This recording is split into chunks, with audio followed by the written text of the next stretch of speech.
this is like, it's like Penn State. Like, it's like home. Like, this is like a brotherhood. Like, it's safe. You focus on ball, and we keep everything the right thing. It kind of gave me comfort, and it kind of gave me a better decision. Like, okay, this is the place where I feel like I can take my next step and continue to have a great legacy here. Nah, I didn't have any say. It was just, I would say I'm pretty lucky because I understand the rich history of the Packers, and the fact that they had interest in me, and understand that they had a pretty tough team already in the NFC, and I was pretty much geared up, ready to play them, looking for revenge. But now I'm on the other side of adding to this rich history and being able to play with these guys and suit up and play. I'm very excited. Where are you at physically, and what's a reasonable expectation for what you can do next Sunday? Well, I'm going to talk. I think physically, I'm great. I think I can contribute a lot. I'm going to team up with the doctors, creating a plan. We already talked about how we can ramp things up and get me into a flow where they feel comfortable and I feel comfortable.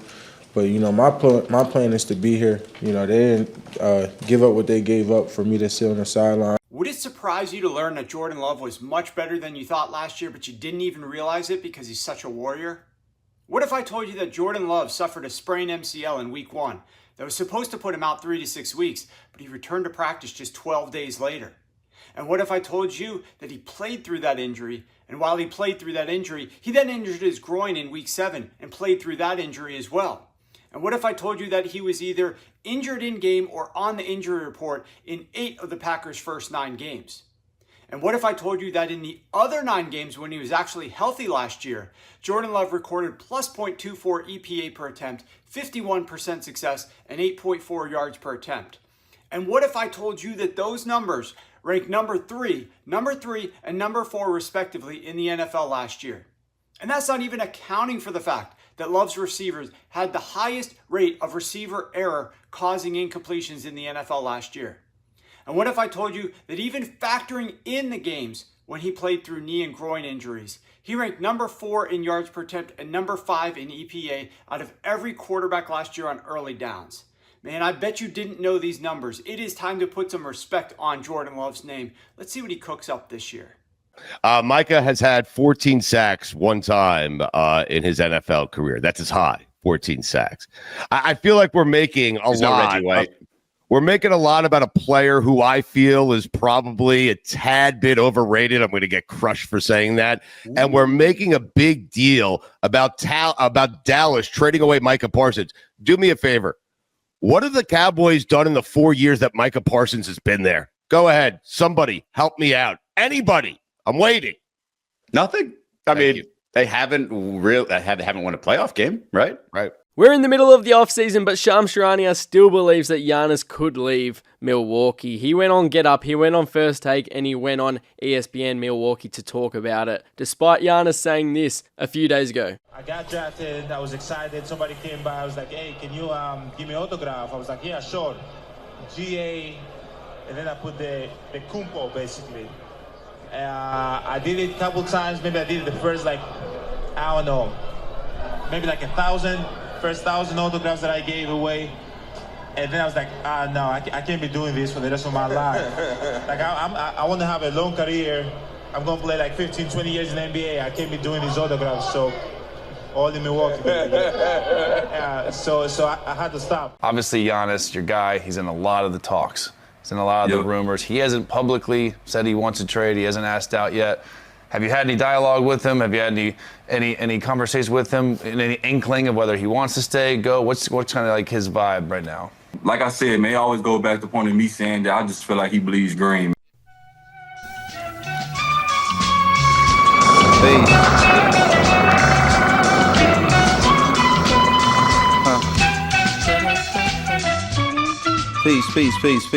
Peace. Welcome back.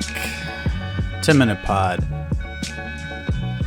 We've been going kind of through the dog days of summer and had, pretty decent feedback to the top 10 NBA players since 1980.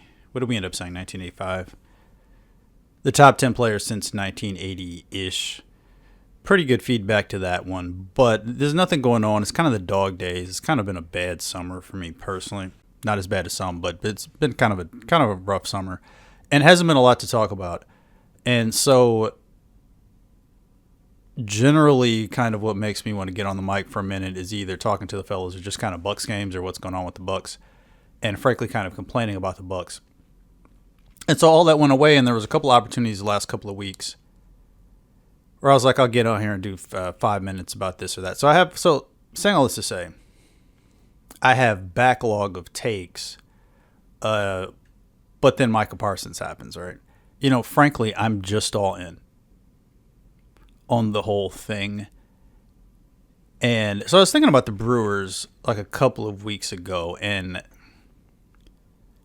I've kind of for 5 years. So full disclosure, for those who don't know this, been following the Packers a good amount of time. I follow the Brewers when they win, and I haven't watched a single pitch all year. But I've been pretty invested in the Brewers, and I was invested in the Brewers to whatever extent you want, like meow meow beans for that. Like when the Brewers were 500, I'm still interested in the day-to-day. I still, whatever podcast I listen to, will do descriptions of the game.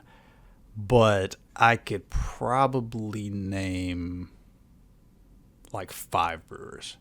But I'm keeping up with it. And I understand kind of the glut of pitching and the new guy and the whole deal, but just being transparent. I've been watching the playoffs. And last year, similarly, walked around the neighborhood walking the dog, listening to the playoffs, was still just as righteously mad when they blew that game. But again, even with that, you remember the pitcher with the time with the plays? He's not there anymore. Maybe he's a Yankee, maybe he's not. I'm not sure. With all that being said,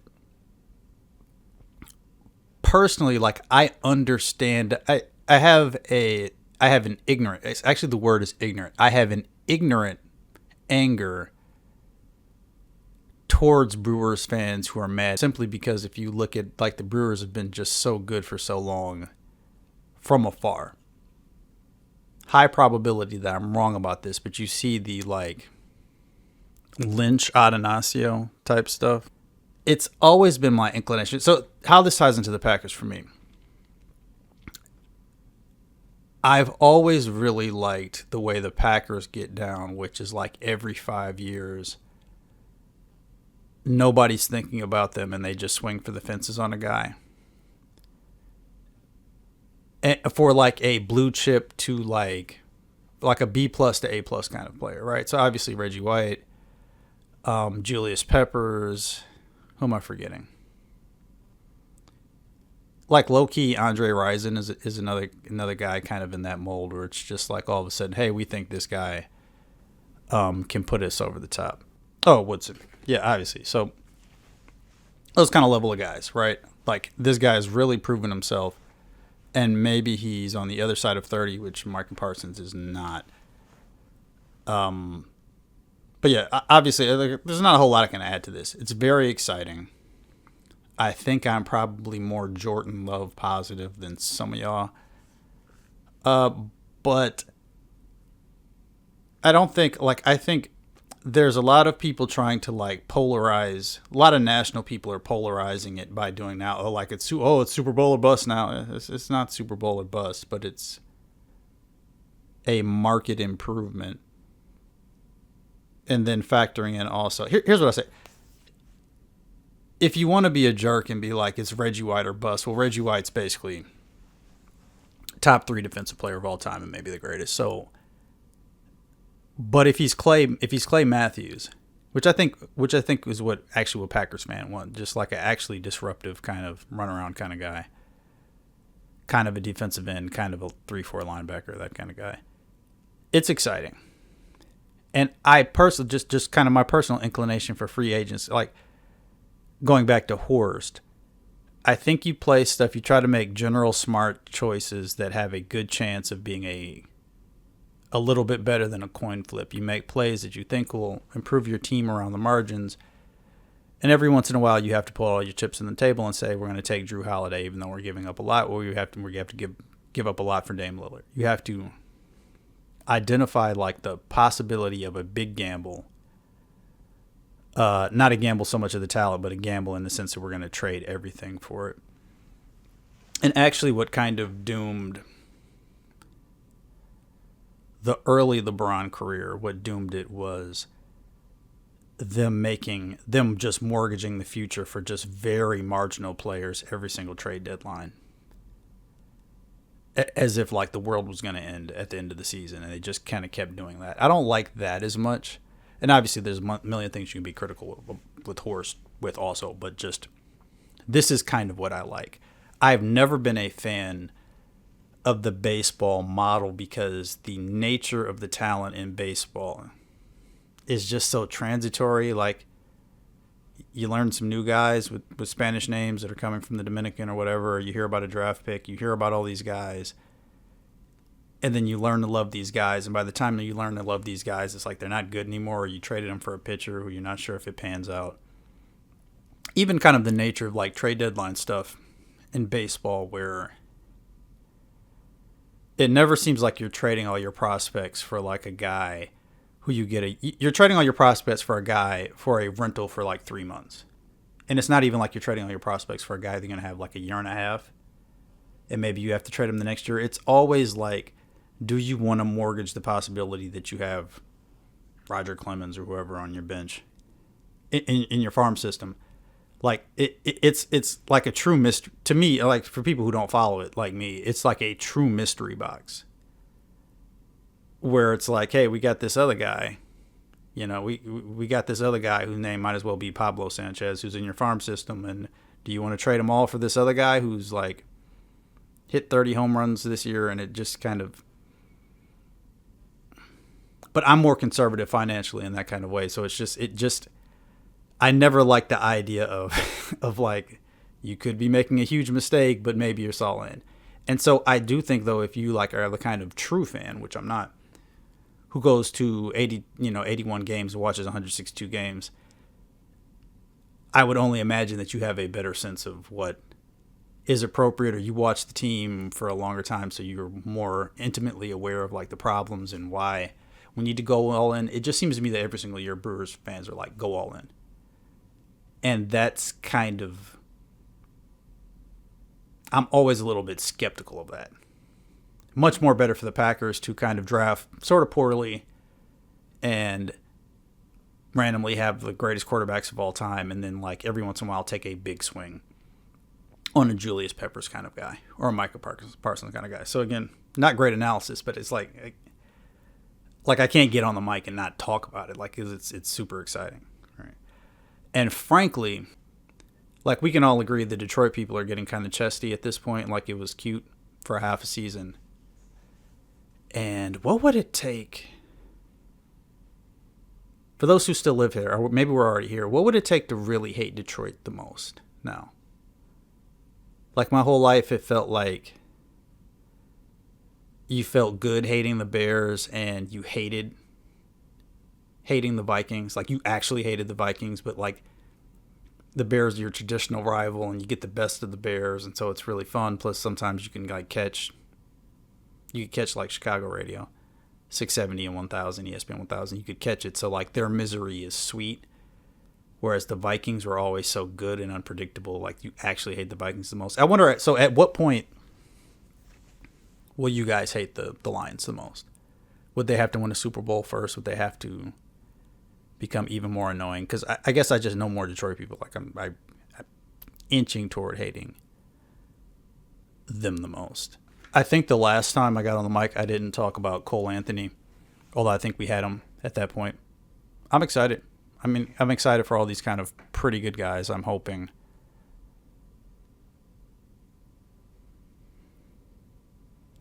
Like, end of the day, I'll be right back on the hook by the time the season starts.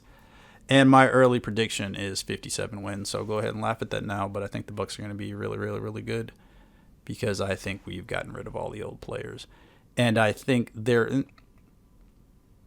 perhaps I said this last time, I think we're going to have a good 5 weeks of Kuzma and like a couple abysmal weeks.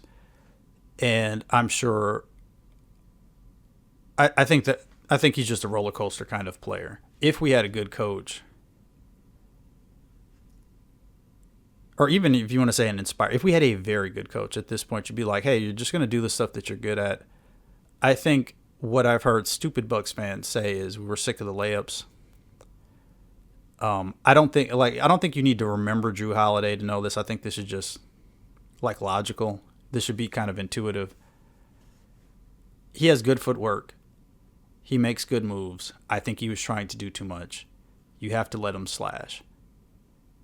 If you only play him 22 minutes, or depending on how everything lines up, but I think you have to tell him to redouble his efforts defensively and with energy.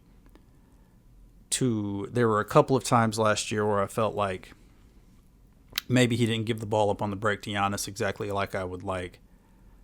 But I don't know. I feel like I'm already talking about Kuzma too much. I think I wouldn't be. This won't be like, when this comes around, this won't be like I told you so. I just think it's going to be a roller coaster. And I think Bucks fans, AKA Middleton fans, were just so mad at everything that they just were ready to like pounce on this dude. But he didn't play in the playoffs, and we still lost. I think the Bucks are going to win 57 games. So here's where we're at. The Brewers, little mini slump as far as I can tell, but like the Brewers, like this is the golden age again. Threatening for a World Series. The Packers tooling up for a Super Bowl.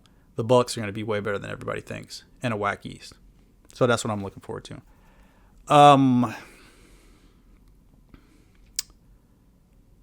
What should we call this? Aesthetics corner.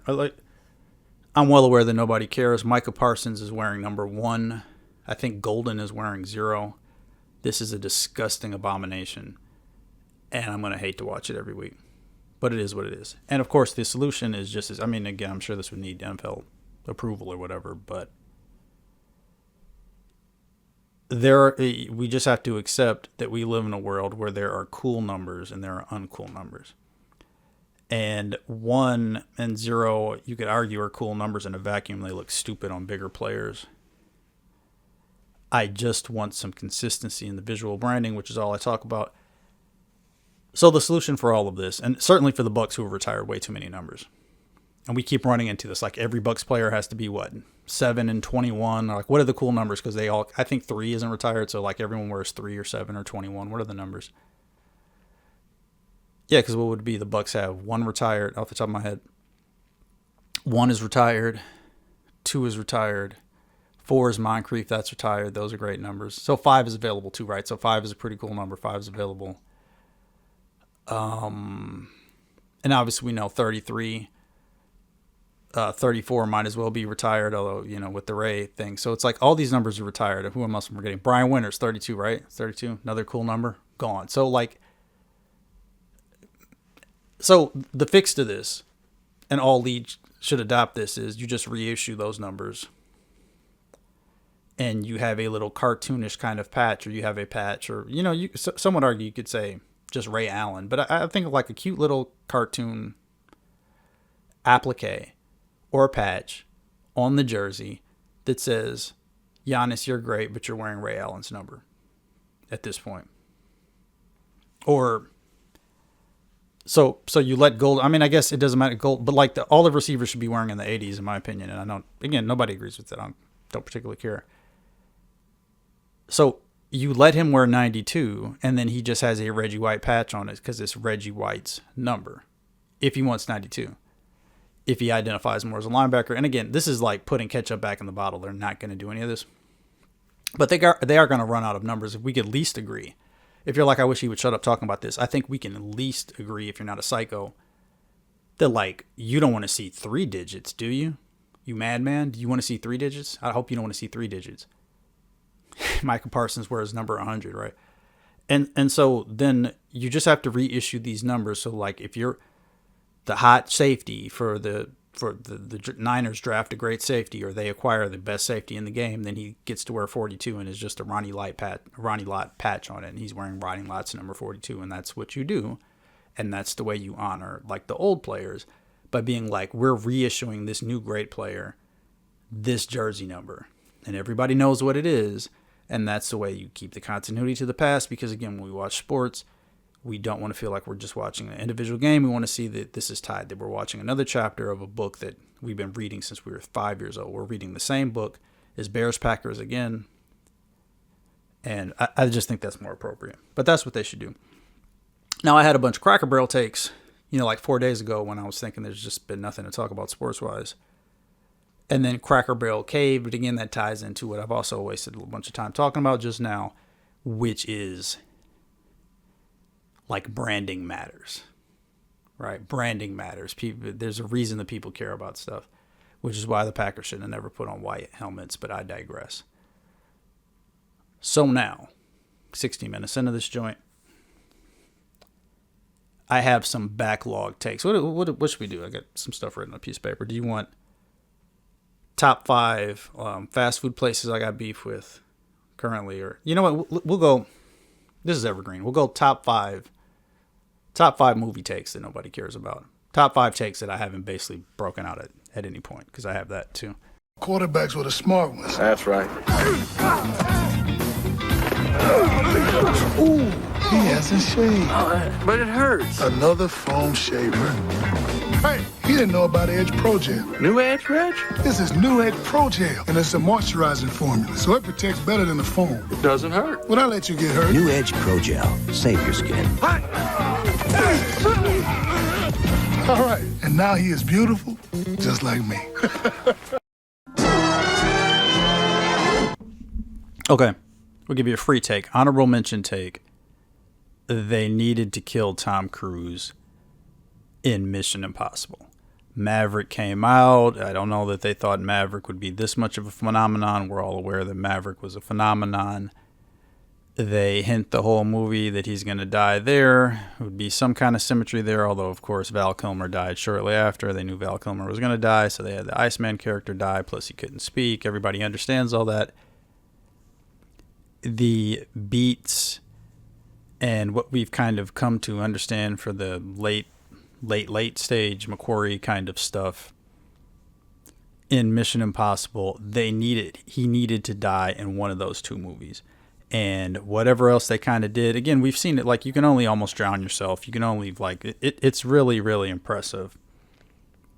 I think everybody felt that they had seen it all before. Plus, when you split a movie into 2 pieces, people are always going to be psychologically kind of upset with that, which I think you saw with the second Spider-Verse. You see that all the time. There's always going to be a percentage of people who don't know that you're splitting the movie into 2 pieces. A lot of, like, I've talked about the problems with the last 2 Mission Impossibles, I think, at some point before. So your free take number 6 of bad takes, just kill him in the last one. Have some closure. He's not going to live forever. He can't possibly, because it's diminishing returns. Like, at this point, it's going to be like Willie Mays stumble. It's going to be Jordan with the Wizards at some point. It's going to be current LeBron now, right? So kill him. And I think people understandably felt like, dude, you're good at... Tom Cruise has shown himself to be good at making a certain kind of movie, and he came back home to understanding the kind of movie he could make. And it's cheesy beats that are just part of us. We're familiar with these beats. The times the music swells, the times it makes you want to cry, the times they do like they trick you. It was just time to kill him. And people would be like, wow, they actually killed him. And even like the messaging, like a lot of some of the movie posters were just his face. It seemed like they were going to kill him. And if he just survives for no reason, bad idea. So that's take number 6. Take number 5. So this is the only one that I know I've talked about before, how thematically in Black Panther, in the original, whatever year that was, 2018-ish Black Panther, that thematically, if you have a villain in Killmonger who's going to fall, and he talks about, like, obviously you can subvert some of this, but like if a character gives a weird line. Here's an example. Again, I've seen 5 movies, so all my examples are just going to pop in my head. Are going to be Nolan movies, and there's going to be Nolan movies on this list. It's just the movies that I like and watch a bunch of times. There's infinite movies. So again, I don't want to be dogmatic about this. This is like just what I think, right? So in The Dark Knight, he gives this speech. This guy stealing rubies. There's rubies on the ground. We know the speech. Some men just want to watch the world burn, right? And so when you watch the movie, that's coming back around again, and that's a theme. So that's through dialogue, through exposition, or whatever else. And the movies are so great, we don't think about like how Alfred has this crazy backstory where he's doing all this stuff, but whatever, right? And that's telling you that this is the movie just basically being like, message, here's the message, right? Or here's the theme that's going to come back around again. So like when but in the same, actually, as I think about it now, in Black Panther, and it's the same scene where he's like, me up. maybe this guy, I never thought about this. Maybe this guy edited it out, but he's like, the scene, he's like, well, bury me. Just bury me in the ocean with my ancestors that jumped from the ships. Because they knew death was better than bondage. Because they knew death was better than bondage, right? And it's like this hard line. And so then he rips out the knife that's in his chest or his abdomen or wherever it is.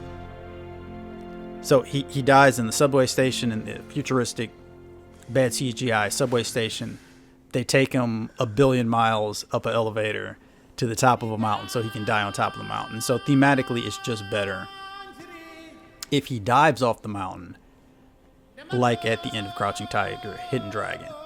So he floats away. It's another way you could also bring that character back, who clearly was like, both that character and that actor at that time was the breakout star of all of this.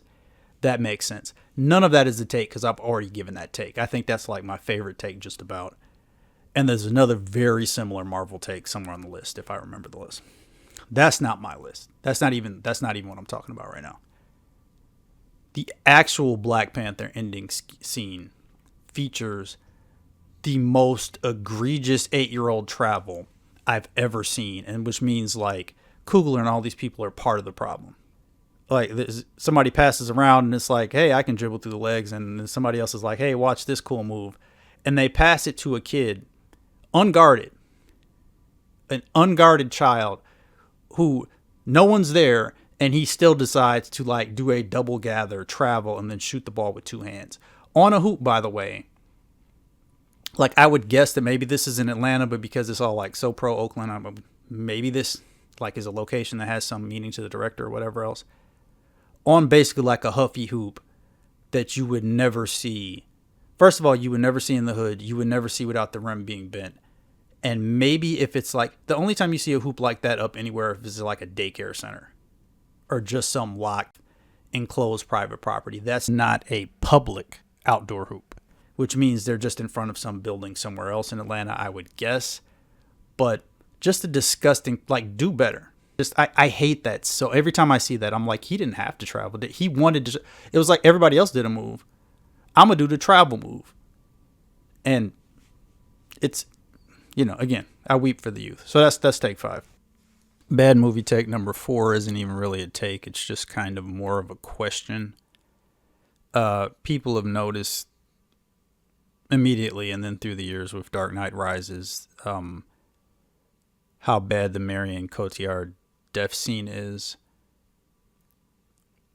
My take, I guess I don't understand why they didn't edit past her take.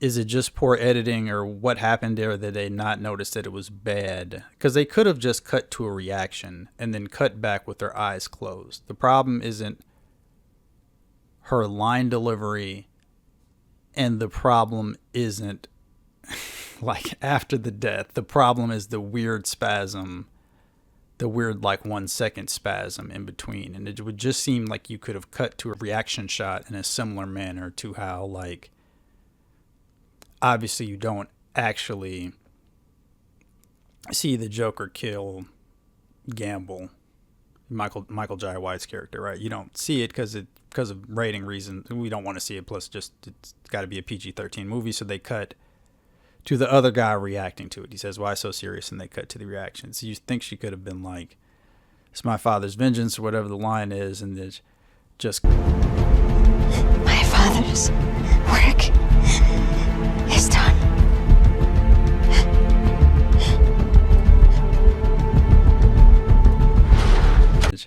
Just cut to some other reaction and cut back. So that's not even a take. That's more, I don't understand. Take number 3. Yeah, I like this one a little bit better. A weird kind of thing happened with Guardians of the Galaxy 3. A weird kind of thing happened with the franchise where, like, at the time that Guardians 1 came out, people, including my brother, Or basically like, this is the best Star Wars movie since, I don't know, Empire Strikes Back or whatever. And everybody's like, this is so great. And everybody kind of, at that point, we were still on the upside of the Chris Pratt experience.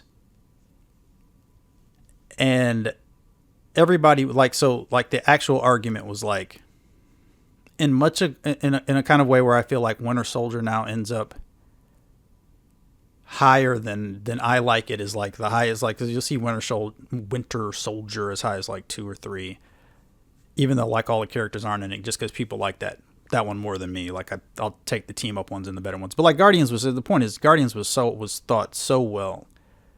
The chemistry in this, I mean, James Gunn, right? The chemistry, the music choices, this is like the phenomenon. This is the breakout phenomenon. Now at this point, Marvel can do no wrong because they can even make this a success. And some stuff happened in the overall general culture where there's people who are poorly served by Endgame. Like obviously everybody kind of agrees that the Hulk was done dirty by the time of Endgame, and obviously it's this crazy like magic trick that they have to pull off, giving us catharsis for all these characters, or for the most important story arcs. They have to fulfill, like, the Captain America and Tony Stark story arcs have to be given primacy, so everyone understands that. But like, they kill Gamora in the previous movie, but like they didn't. Their little reunion with like the Gamora from earlier in the timeline is like everything is played for a joke, which showed kind of the diminishment of the series and the actors, right? And at this point, everybody hates Chris Pratt, the person. Some people hate the person. Other people hate the character for what they made the character decision. It's just like, there's not the stock is low at this point. And so we get that, right? That is what it is. The shockingly pretty good Guardians 3 comes around. And we've seen kind of a lot of this before, but obviously, they go dark with all the animal testing and all this. And it comes right to the end. Gets right to the end. I don't really think they're going to kill the Quill character, but the Quill character jumps across the void, whatever that scene is. And this is the time, but for whatever reason they get cute, because this is the perfect time to do a callback to when, because the thing is, Quill ultimately, he's a Han Solo ripoff. He's set up as a Han Solo ripoff because he actually cares. The thing about Han Solo is he's pretending not to care, but he's got a heart of gold. That's the sketch. It's the exact same character. He's got all these women and everything, but actually he cares. Actually, he wants to settle down. Actually, he's a great guy. And so in Guardians 1, he's not that attracted to Gamora, but he thinks he's sacrificing his life to give her the breather thingy just because it's the thing to do. Of course, this is mirrored by Yondu in Volume 2. Then basically the same bit comes around in Volume 3. And now is the perfect time for a good writer to have Gamora, who does not remember him and doesn't have any affinity for him, to return the favor. But instead, for reasons that make no sense, they decided to put the Adam Warlock character over. And this, I don't understand why they would have, like, it just doesn't make sense. It's the perfect time to be like, hey, you know what? And then she can go off with Sylvester Stallone's cameo crew. But that was the time to cement that romance and be like, hey, I don't remember you. I'm not in love with you. But in this other weird kind of way, I'm a good person too, which ties back into the questions with her and Thanos. Is a really good person, or you just want to kill Thanos? It just, but again, whatever. Like, again, I'm not as super invested in these characters, but you know what it would be like? It would be like if there's a better word for callback. I don't think it's sort of a callback, I guess, but there's probably a literary movie term for this. But it would be like if they set up the titillating thing about watching Mary Jane fall in the last Spider-Man movie is immediately you have the recognition of what they're going to do, and then they do the thing, and then there's catharsis. It's like, oh man, it seems like they're doing this thing. They are doing that thing. He did the thing while it was satisfying that he did this thing. But it would be like if for no reason they didn't let Garfield save her to close that loop. They just randomly had Toby do it. So it references this thing for no... I don't know. Does this make any sense? Well, anyway, that always bothered me. Number 2 is pretty quick. Number 2 is just simply John Hammond in the first Jurassic Park says something to Nedry. The line is something like, I don't blame people for their mistakes. I do ask them to pay for them. Maybe I'll just put the clip right here. No culpo a las personas por sus errores, pero tienen que pagar por ellos. Gracias, papá. This is clear foreshadowing of his death. He dies in the book. It makes sense, like they're setting up for him to die. He should die for his sins. And if you take all the extended movies as canon, which you can or you cannot, then like he ruined the whole world. So you don't blame him for his mistake. Like that line is about him. And I forget at which point in production, maybe they're always just not going to kill him. He dies in the book. It makes sense. It's the classic Dr. Frankenstein kind of thing. But for whatever reason, they don't do it.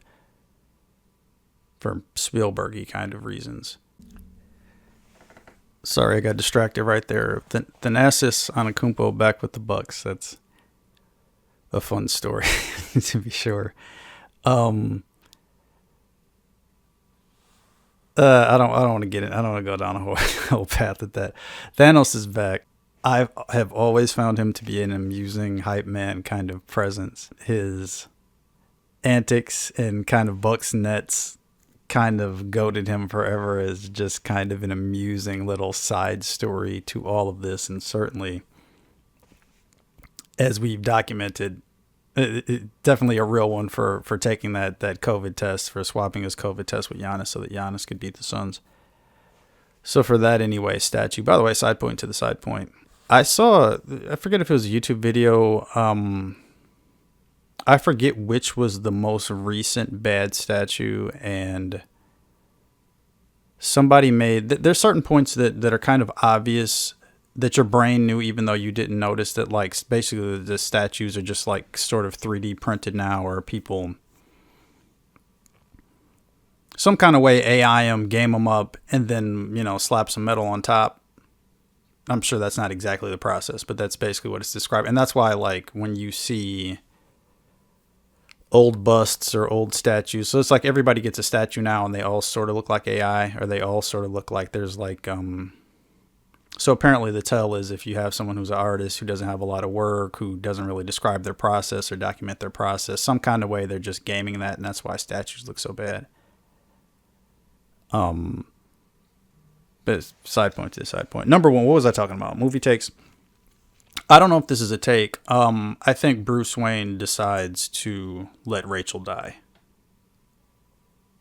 This one doesn't totally work because when he comes out of the room, he does say he's going for Rachel. But if you give me that mulligan, the movie is about this portion of the movie is the Joker getting people to abandon their principles, right? So what do we learn in the movie? We learn Eric Roberts says the word out is on you that you don't kill.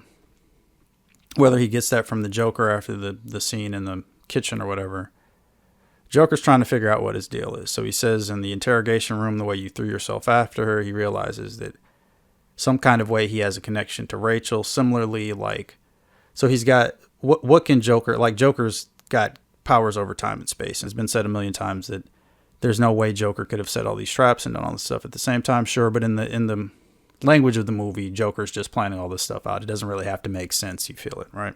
However, basically the movie, like the movie says the Joker's basically going to make everybody compromise.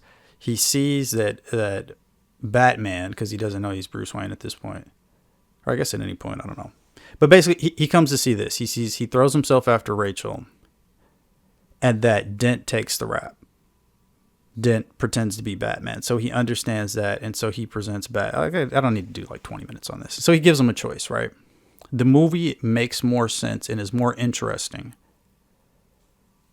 if Bruce, who then gives away the next however many years of his life to hold up the lie of the White Knight, like Rachel needs to be sacrificed. And Joker says murder is a choice. in that scene. It's a choice between two. And obviously this parallels with the choice between the boat, again, where he's thinking. So if you assume that I always assumed from the boat scene that each boat had their own detonator and that the joke was going to be...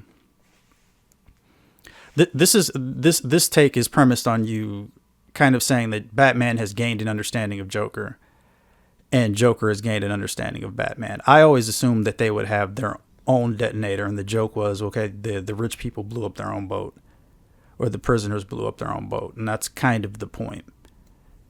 Or that's the joke on top of the point. The point is that these, again, he says these rich people are going to eat themselves. He says that, you don't want to be like them. You'll see. He says you'll see. Thematically, Bruce has to sacrifice Rachel. And if you just give me the one mulligan that the world's greatest detective in real time figured out, because Gordon says, which one are you going out? And he's like, Rachel! But if you give me that, he immediately understands that the two streets that he gave him the wrong address, then Bruce decides to save Dent because Dent is the white knight that he would sacrifice anything for. So I'm sure there's probably a bunch of little details where that doesn't particularly work, but I just think thematically it makes more sense if, in a way, because it's not exactly the trolley problem. It's more like the end of whatever that Macaulay Culkin movie is, where like two people are falling off the cliff and you can only save one. What's that? The Good Son? Is it The Good Son? Something like that. So he's presented with, and the whole point, and this is also reinforced that Joker would have kind of gained this knowledge. Although I guess, again, these traps, I guess, would have had to been set way before this. But like, he also sees it that Bruce won't run him over with the motorcycle, with the bat cycle, right? So the word is out on him that he won't kill. He sees that he won't run him over with the motorcycle, all these other things, and he sets a trap. And Bruce Wayne... Now, how does that... I guess I have to think about this. How does this factor into the whole letter and she was going to stop for me and all that? I don't know. I'd have to think about that. But I just think as you watch the scene, the first 18 times you're just caught up with like the Zimmer score and the acting and the, I can't believe they're doing this, and what would I do without you? I don't want to kill you. I think he decided, and when he busts in the room, I don't think the movie shows us one way or another, but the movie doesn't show him surprised that he's saving Dent. Like, the movie doesn't show that at all. And so I prefer the reading of he decided to do this and this is his remorse, and he's sad because he ruined her life, because she could have had a good life with him if he didn't have to make this sacrifice. And this, of course, is reinforced with everything that Dent says. Dent is also very extra about, we have good shots. We have to save Dent. We all got on this roof while the cameras swirled around us and decided that this was the plan. We have to do it. We can't back out. We've sacrificed too much. We're going to, suspend habeas corpus or whatever. We're doing all this for the White Knight. We've all sacrificed. The screenplay tells us that Batman, Dent, and Gordon have decided on this plan, and they're pot committed to this plan. And so with that understanding, the screenplay is telling us that they sacrificed Rachel for this plan. They had to sacrifice her for this plan. It's not just like, later on when Dent dies, he says, we bet it all on him. So that's what Joker pushed them to do. Not totally in the movie, but that's enriches my appreciation of it, my understanding of it. If you give me that little white lie price with her, I don't know if that makes any sense. What's important is, it kind of feels like the Packers are going to win the Super Bowl, and it kind of feels like the Brewers are going to win the World Series, and it kind of feels like the Bucks are going to at least be in the finals. Now, what are the actual chances of that? Probably less than 80%, but it's kind of fun to imagine. You can easily imagine that this is finally the Brewers' year. And actually, what's kept me away from the Brewers, what's kept me away from them a little bit, like, baseball seasons are so long that, like, once we were like winning every game with crazy comebacks and ninth inning, this and that, it was like, this is dope. this is our little mini World Series because the team that's like hot, the team that's super hot in July never wins the World Series, it seems like. And baseball, as much as I think that like C-League's expansion of the playoffs was a good thing for the sport and made a lot of sense, it doesn't, like when I was in high school and I was coming out of high school, like when I was younger, it's like everybody was furious that the Yankees were so loaded and they had this guy and then they added Sheffield and all these other guys and they just had like, and then they added Clemens, because it generally meant you'd at least get to the World Series. Now it's just like a complete crapshoot and it's less fun, but then in a weird kind of way, you just appreciate the times when you're like red hot throughout the season. So on one hand, you don't want to jinx the Brewers, but you just know that if they're so hot now and they're so hot with unsustainable clutch stuff that comes around. But like, why spoil it? Anyway, that's all I have to say. Zip it up, zip it out.